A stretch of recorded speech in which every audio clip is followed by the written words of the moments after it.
Hey guys, it's Holly from my YouTube channel. I'm still kind of new. Um, I saw people doing this earlier, so I thought, hey, why not try it, This is my 4-month, 26-weeker Caitlin. I'm going to share with you guys my labor and delivery story, plus my NICU experience. Now, before I get started with this, I just want to say I will never wish upon the NICU to anybody. It's not as fun as most people think it is. It's devastating, scary, and really depressing. So, first off, I want to start with how I got pregnant and my delivery. So, as you can currently tell, I am pretty young. I'm 15. I got pregnant when I was 14. Well, I'm a freshman in high school. I got pregnant at the age of 14 with my daughter Caitlin. I was 26 weeks when I actually had her. I was not term. I was told by the doctor that had delivered her that there would be a premature labor, but she didn't know when. So to be careful on what I do. So I thought it was normally just a few normal months. I was 6 months by the time I had her. I was never really big. I was so tiny that no one even believed that I was actually pregnant, which I was. Many people had to come and ask my mom about it because they didn't believe me. But I fell in love with her the day I found out about her. I did everything they wanted me to do. All I can say was, at the beginning of my pregnancy, I did not know what was happening at first. I was missing a period for 2 months straight. I was eating nonstop corn dogs, which I don't even want to get into.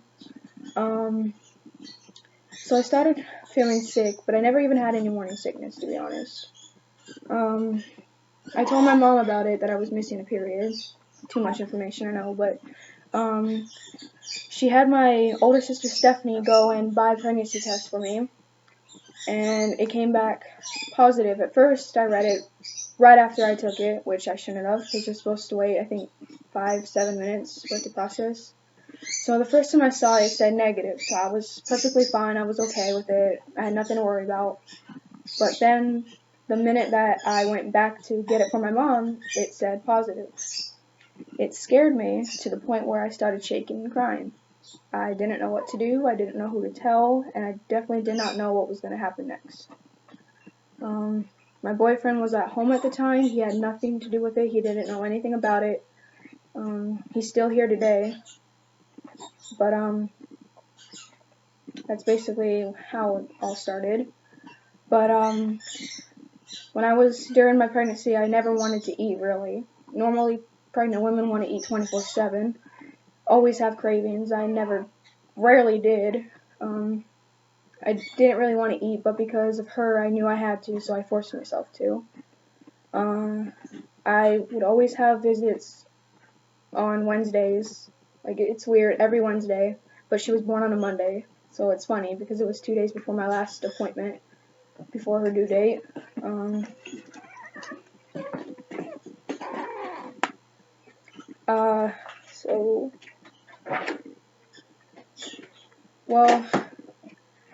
So my labor and delivery didn't go as normal, or I should be honest, as what I expected it to be.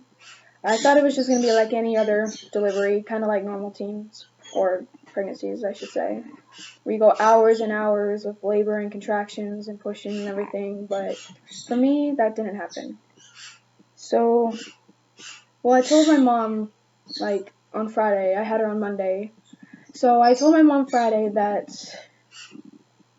I had a sudden urge to push, and I wasn't feeling contractions, but I did have some short pain when I was in my 4th hour class at Skyline High School, but she said it was nothing. It was just Braxton Hicks. I called the doctor, told her about it, and she said just the same thing my mom: take Tylenol, lay down, rest. So I did all of that on Friday, but then on Saturday it started getting a little bit worse. My mom still didn't take me in, even though I told her how bad it was. She did the same thing she did for me Friday, which was give me a Tylenol and tell me to go lay down.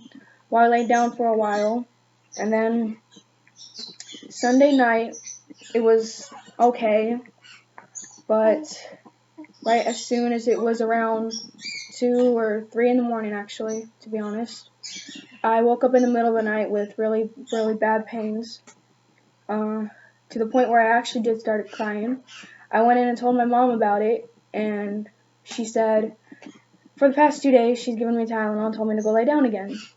So I told her that it hurt so bad, but she still wouldn't believe me, because she said it was too early. So I took Tylenol, and actually, to be honest, I laid down beside her bed on the floor, because I thought that would help. It helped for maybe half an hour, 40 minutes, and then it started getting worse. So I told my mom again, and I ended up laying on her bed on my side to see if that would help, and maybe like an hour, probably. Then it started getting even worse. I tried laying in the hallway, it didn't work. I tried going back to my bed, it didn't work. So finally I just decided to sleep back on the couch. So I went on the couch in my living room and fell asleep, and I slept for about an hour and a half actually. And I woke up with really bad pain, and it just, I don't know, it's not what I expected to be. I mean, I will admit I was crying, I was screaming. I was not screaming because of the fact it hurt, I was screaming because of the fact that I didn't know what was going on. Because I had 3 months left of my pregnancy to go before she was supposed to be born. But yet again, then I remembered about the doctor saying a preterm labor was possible since my age and my past history. So I woke up everybody in the house screaming, my boyfriend, my mom, my dad, and my sister. I told my mom what was going on, and she ended up rushing me to the emergency room at 4 in the morning. When we were going on the freeway, I started screaming even more, and I told my mom that I felt her coming. My water never did break, but I could feel the contractions. I could feel her coming down too. But right as soon as we got to the emergency room door, the guy that was standing outside asked, "What do you want? What are you doing here?" And my mom told him that I was having a baby. So he ran in, he got a wheelchair, he got me, and took me back. Now what really irritated and upsetted me is the fact that the nurses and the doctors had kicked my boyfriend and my sister and my dad, and they tried my mom. They tried shoving her out of the room when I was in labor and told them they were not allowed in. My mom managed to get through, so she was in there with me. I wanted my boyfriend, but that didn't happen. But, so I was really fast. They got everything ready. They were putting the device on me. I didn't have the chance to get an IV, sadly. I didn't have the chance for them to do anything, actually. I didn't even have the chance to get those wristbands. But,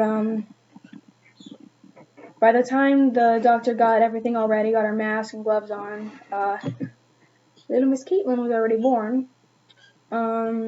Just the sight of her was just the most beautiful thing I've ever seen. Her labor was actually not as bad as most people. Most people go hours. I went 10 minutes. People find that hard to believe, but it's the truth. She was tiny. Well, when she was born, I thought it was just going to be normal. Just have her be handed to me, then go home the next day. Well, because she was premature, that did not happen.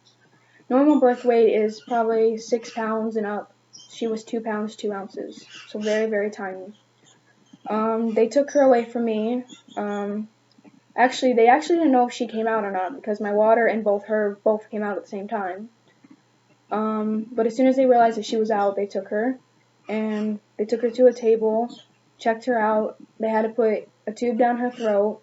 They had to wrap her in plastic. And they had to do lots of things to her. They had to put an IV in her stomach. And they had to wrap her in plastic, which I mentioned a couple seconds ago, actually. Because she could not maintain her own body heat. She wasn't big enough yet. Her lungs weren't fully mature. And her heart was still open, which she's still having problems to this day.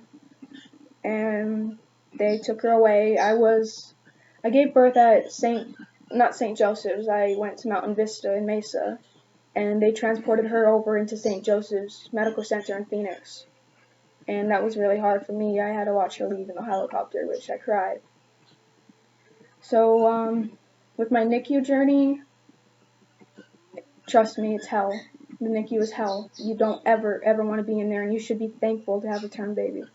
I see many people complaining, saying they want their baby early, they want to see their baby be born before their time. Don't. It's not all exciting. It's not what you think it is. It's hell. I promise you. Nobody wants to see their baby with wires and tubes on them. No one wants to see that. Well, I begged and begged my doctor to let me go the day I had her, and I was able to. I arrived at midnight to St. Joseph's in Phoenix to see my baby girl, and she was in critical condition, as you saw in my last video. The pictures of her. She stayed in the NICU for five months actually. I had her November 23rd, 2015 at 5:29 a.m. and I was there with her every day in the hospital since the day she was born. I refused to go to school, which caused trouble for my family, because I had to go to school, but I refused to. I was always in Phoenix with her, going back and forth from my house to Phoenix to school, but it was all worth it. And she stayed in there since the day she was born. She was getting really better. She extubated from her tube, which they had down her throat, to keep her from breathing. Well, not from breathing, to keep her breathing, actually. But she didn't really have quite a hard time with that. She did really awesome. She was put on nasal cannula for a little bit, but then they had to put her on the high flow because she kept dropping so low. With preemie babies, they want them anywhere between probably 80 to about 100% of oxygen to keep their oxygen levels there. Well, she kept falling down to the 70s and 60s, even sometimes the 50s, which scared me. So she was on oxygen for quite a while. She was when she came home, but 3 days after she was here, she completely ditched it. She don't need it anymore. Yay! Good girl. She's been home from the NICU for about a month and a half now, which I'm proud of her. She came home March 2nd, and that was just the best day. I just was so excited for her to come home. I spent a week with her when she was able to come home. I went Friday night and came back, and I came back home on Wednesday afternoon because that's the day she was getting discharged. Yeah, you smile, baby. They told me that there was a small chance she'd be on oxygen, which it didn't surprise me. I knew she probably would come home because she needed it. So on Monday, my boyfriend came over to the hospital and stayed to help me get her ready to go because we had to pack up her clothes and all her stuff that we had in the room with her. Then after that, the day came. Sorry about that. My mom has a stupid bird. Can't stand it. But anyway, the day that she was finally able to go home was hell for me. It's a good thing. It was a good hell, but it was so hard because I was told that she'd get released at 8 in the morning, and she wasn't even able to come home till 2 in the afternoon because it was so busy. Some of the nurses and doctors got sick. They were at home. They barely had any people. So the doctor was getting backed up on people and sending the babies home because she had twin babies, another boy and I think a girl before her. So she was actually on the waiting list to go home. They would have let her go home Monday, but she had to get her feeding tube out, which was a struggle because she just didn't want to eat. But actually, her feeding tube was taken out Friday, and didn't take her that long to get the hang of the bottle. She knew that was what she had to do to come home, and she did it, and I'm proud of her. But so the day when she was able to come home, I called my mom, called my dad, come get us in Phoenix. Well, when we finally was able to get her home, it was just awesome. It was the best feeling ever to be able to take her home. And she's been home ever since, and she's still a preemie, even though she's 4 months old. People are like, oh, she's term now, she's fine, she's not a preemie. No, she'll always be a preemie. She will always be a preemie. She's my miracle baby, and I don't know what I would do if I would have lost her that day. And she wouldn't be here right now if it wasn't for St. Joseph's Medical Center. And I'm hoping to be able to take her back and show them her process, because I'm very, very blessed that they did everything they could for her. I love her. She's my miracle. And I never ever wish anybody to be in the NICU. Trust me, it's hell. You don't want to be in there. The NICU's not fun. It's depressing. It was hard for me. Really hard. For all you term babies, term parents and everything, congratulations on your term baby. And I hope you'll never ever have to go through what I did. I know there's other NICU moms out there, so we know the struggle, but congratulations with your term baby, and I hope the best for you guys, and I hope this never ever happens to you. Thanks for watching.